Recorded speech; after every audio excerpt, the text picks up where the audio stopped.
Example number 7. They want us to find differentials of functions. So we're going to find differentials. Now, differential is a type of derivative. In fact, I remember I took an oral exam for relativity, and the professor said, "What's the differential?" And I started to take the derivative, but I wouldn't finish the derivative, and he kept yelling at me.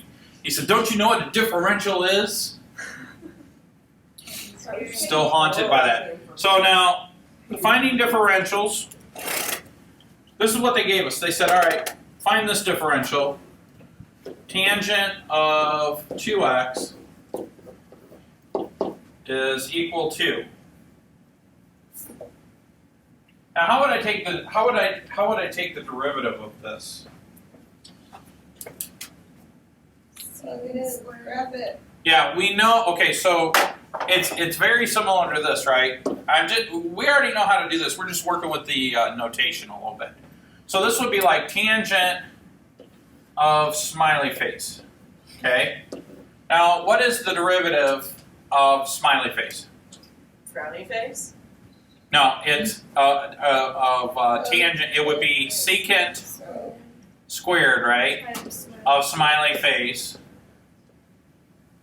And then we have to tack on the derivative of the smiley face, right? That one smiley face is a cyclops. I know. My whiteboard, for some reason, right in the middle of the whiteboard, it doesn't want to work right. I got to get it checked out.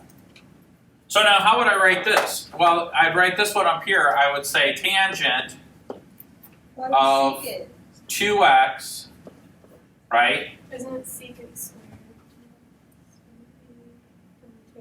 Oh yeah, why did I write tangent down a second time? I'm sorry. I got confused. I was thinking about my of 2x. All right?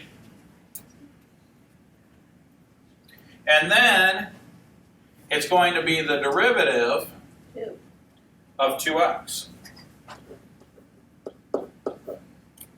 Okay?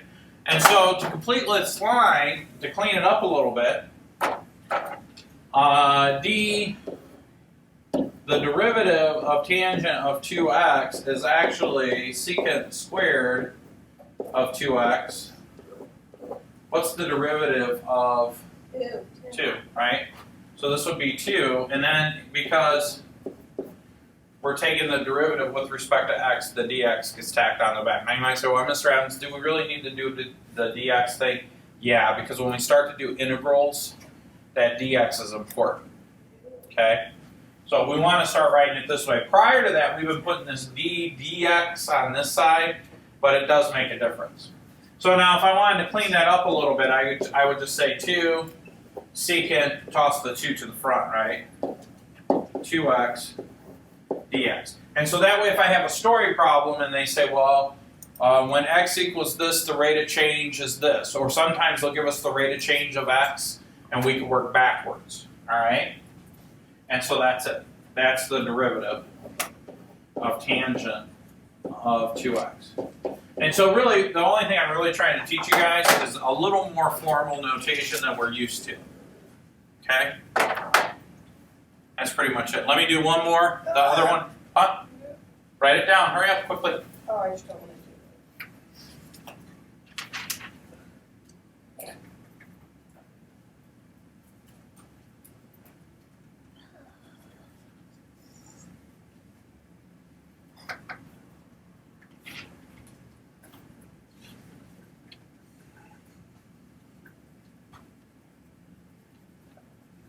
Okay, so the second part of that example is this.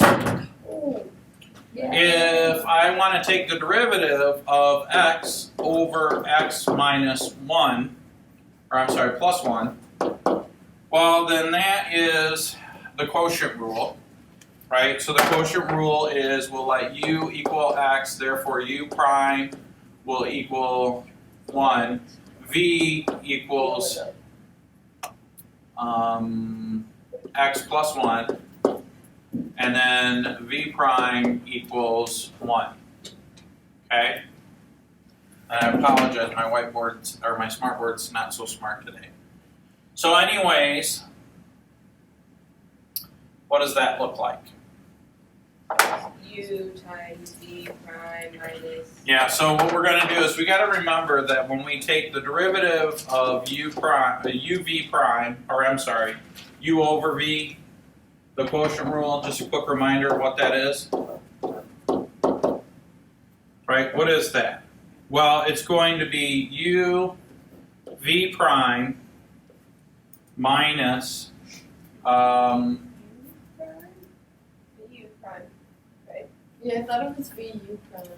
is it vu prime?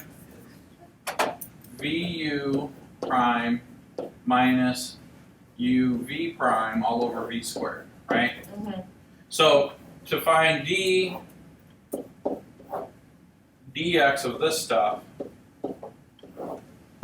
somewhere way at the end I'm going to have dx, right? So we're just writing it a little different. So now I've got to plug it in. V is 1, right? Times u prime. What's u prime? V is X plus 1.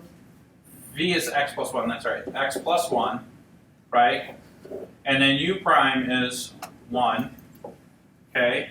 And then minus u, which is x, and then v prime, which is 1, okay?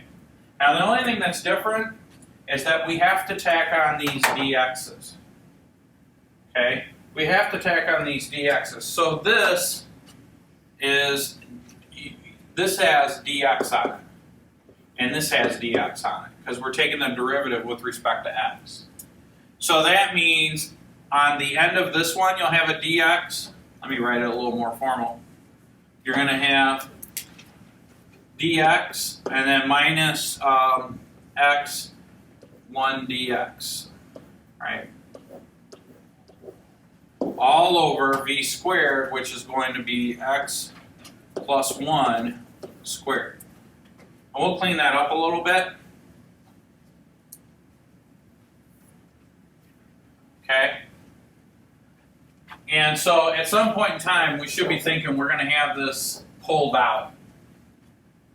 Well, if I pull that out of the top, I get d of x plus 1 is equal to x plus 1, in parentheses here, minus x, right, in parentheses, and I factor out the dx's on the top, all over x plus 1 squared.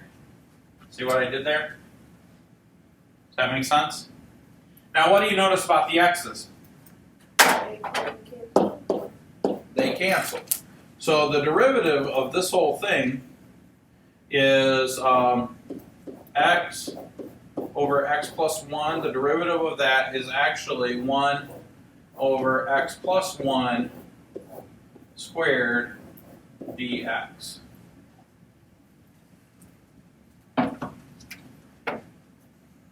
And your textbook actually writes it dx over x plus 1 squared. Does that make sense to you guys?